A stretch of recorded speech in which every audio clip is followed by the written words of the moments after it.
Chosen one, stop right there and recognize that the cycle of suppression is officially broken. For lifetimes you've been falling victim to this dark magic, but not this time. Your activated God body.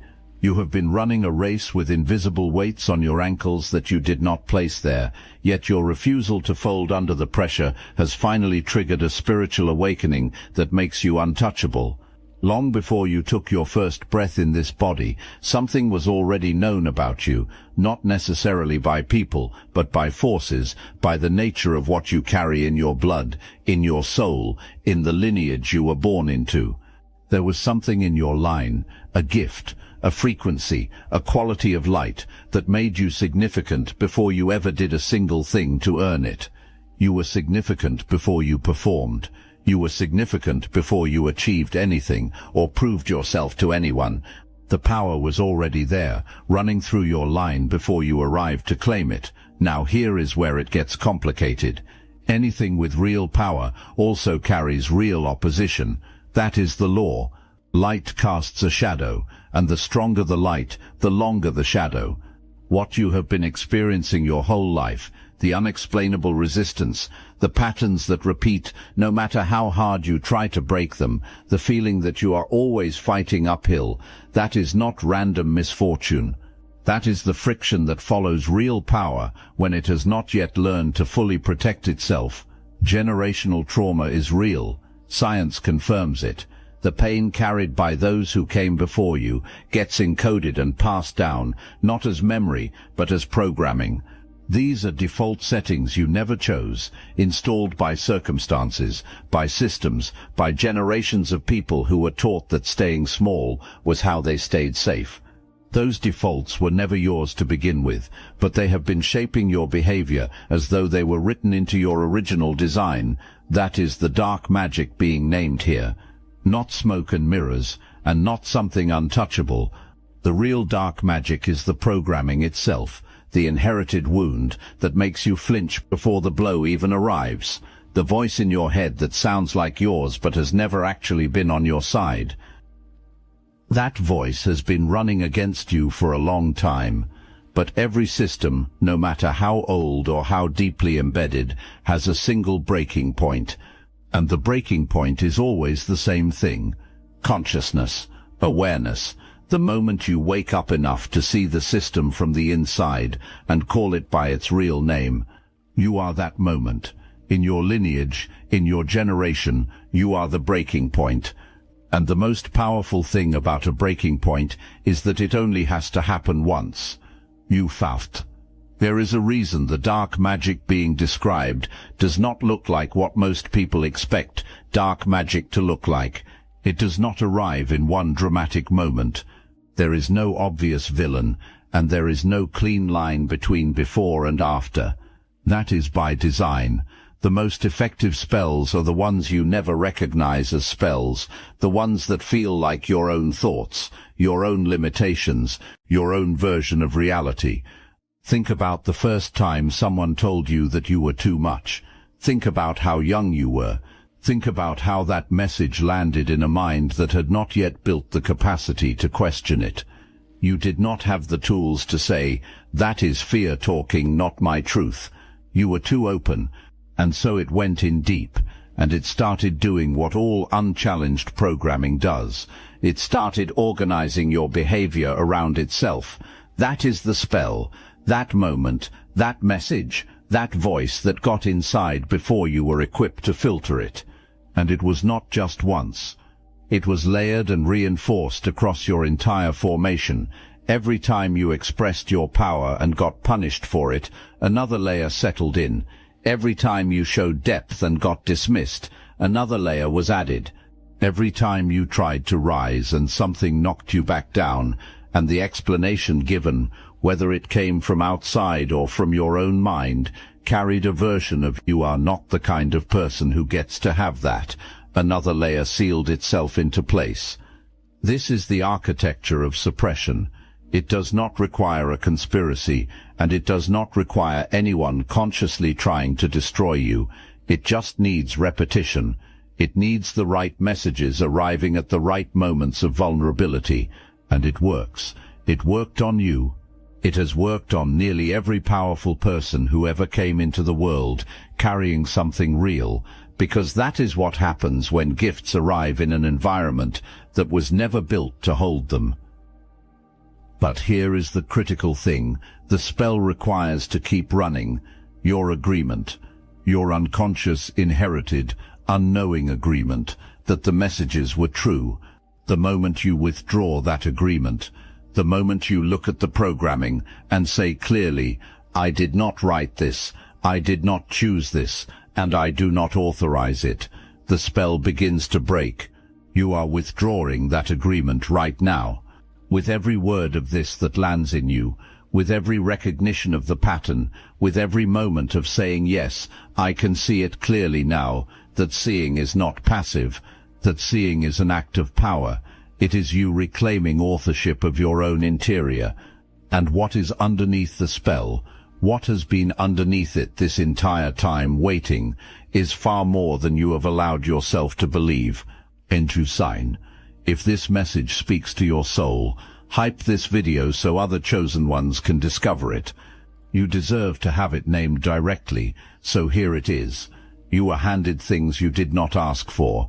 Burdens arrived labeled as your responsibility that were never yours to carry.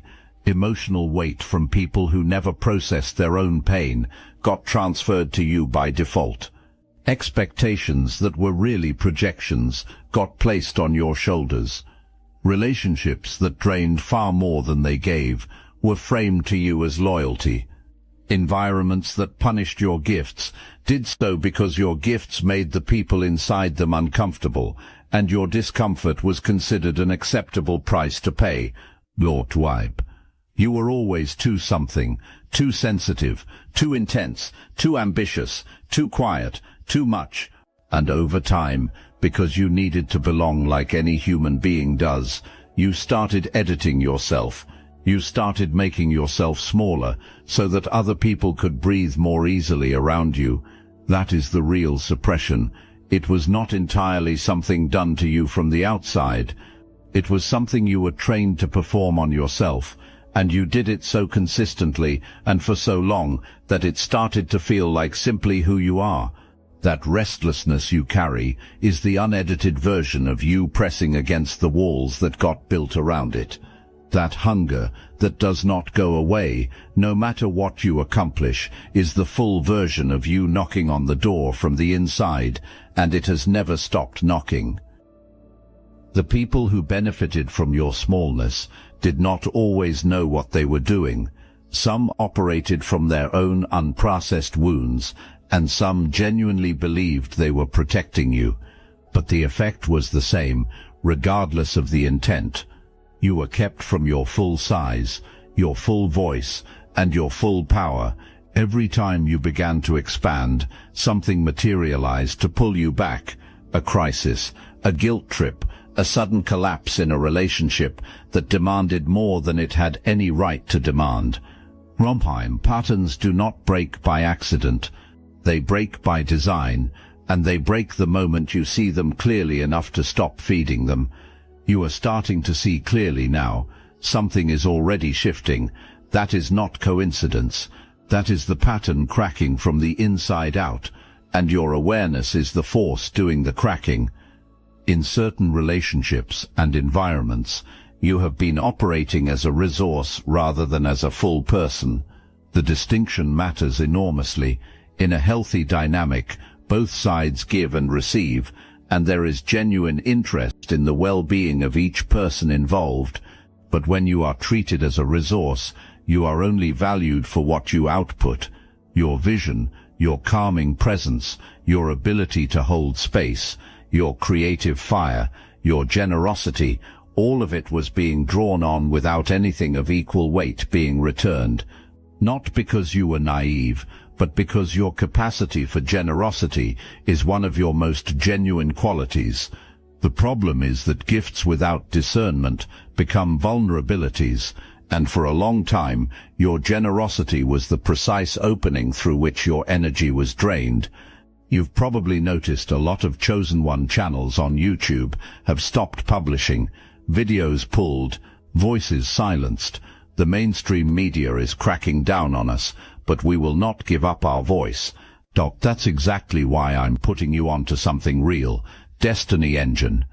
I built this because I was done watching chosen ones get dragged through betrayal, isolation and attacks, while their enemies strutted around unchecked. I want to help you accelerate the speed of your divine justice and step fully into your purpose.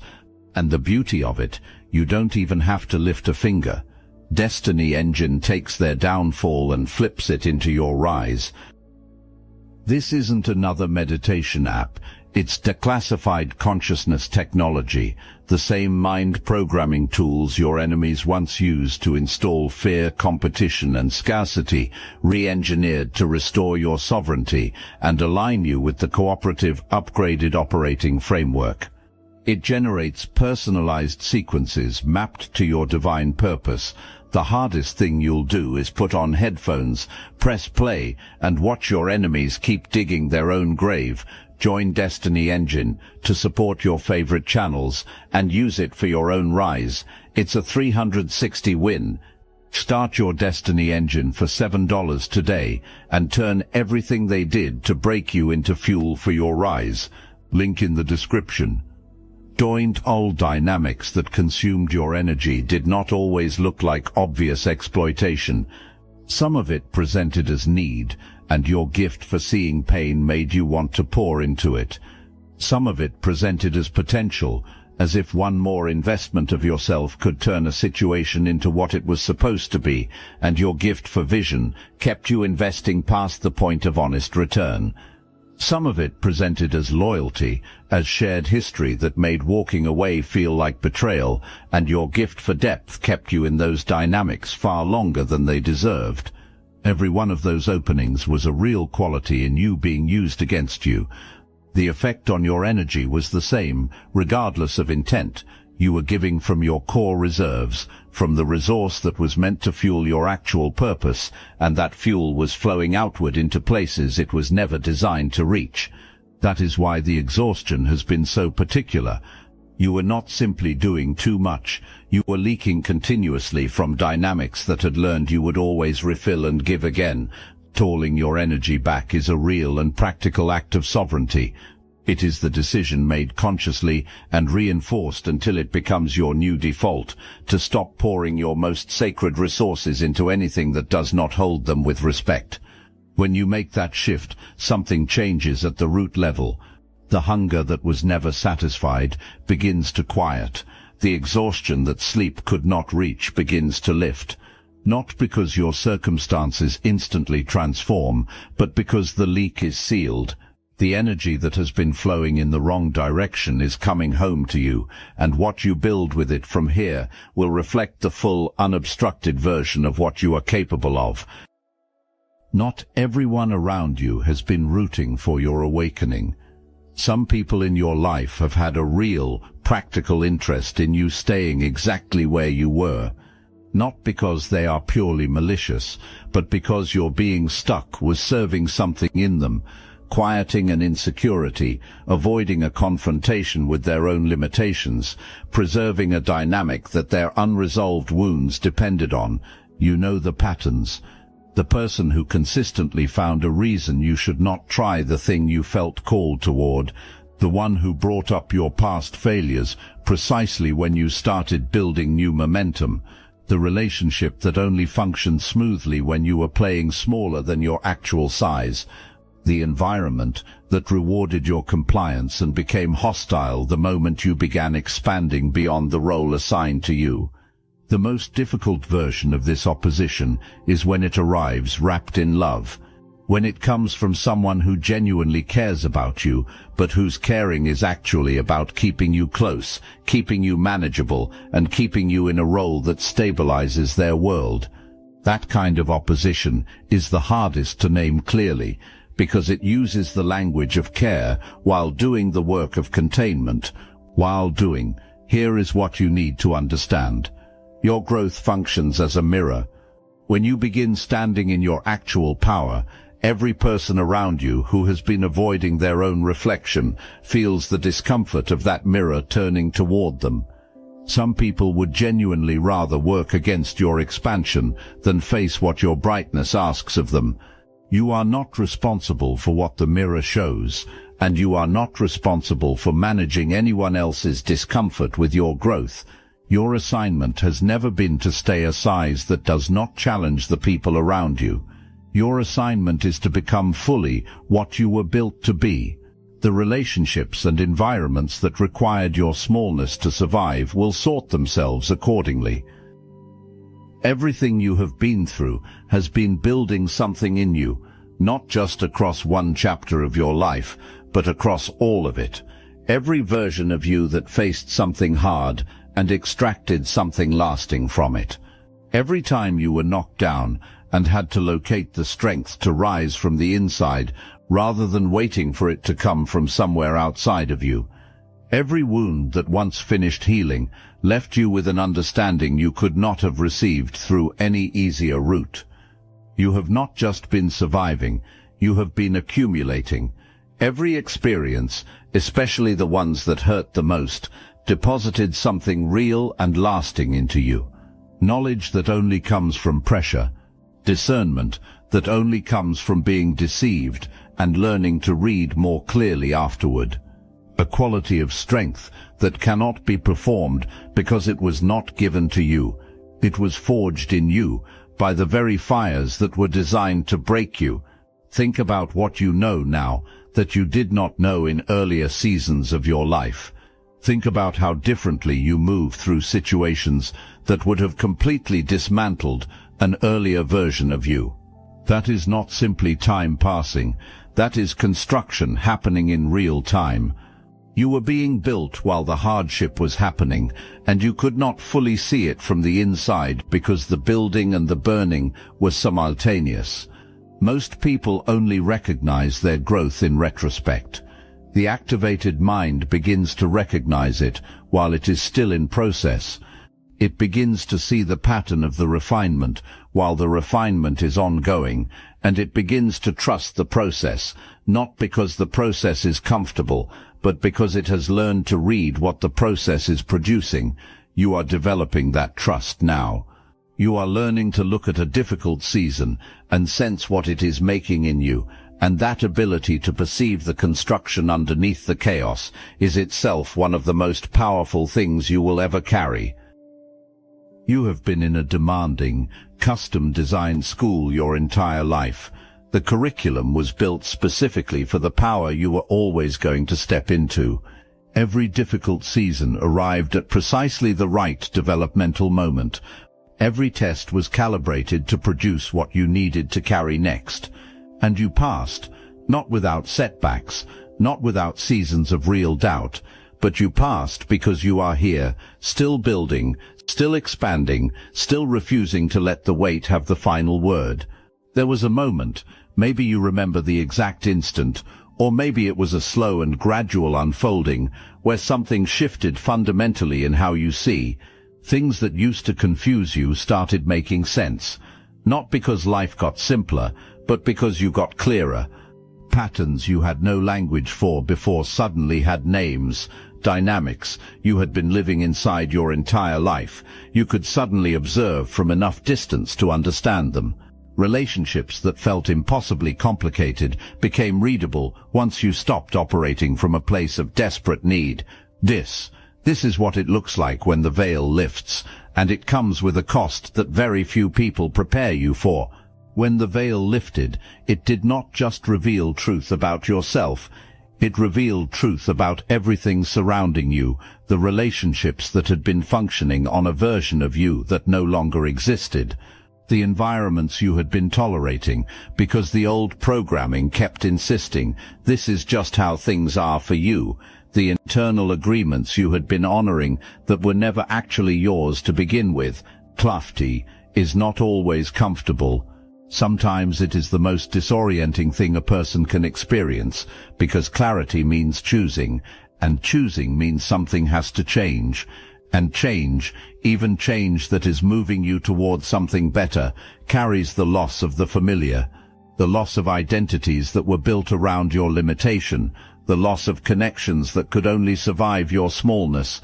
You may have found that people who once supported you became critics the moment you stopped needing their validation. You may have felt more alone in certain ways after your awakening than before it. That loneliness is real, and it deserves to be acknowledged rather than minimized. But that loneliness is not isolation. It is discernment in action. It is the natural consequence of your frequency rising. The connections built for the full, unedited version of you are either already in your life and deepening, or they are on their way.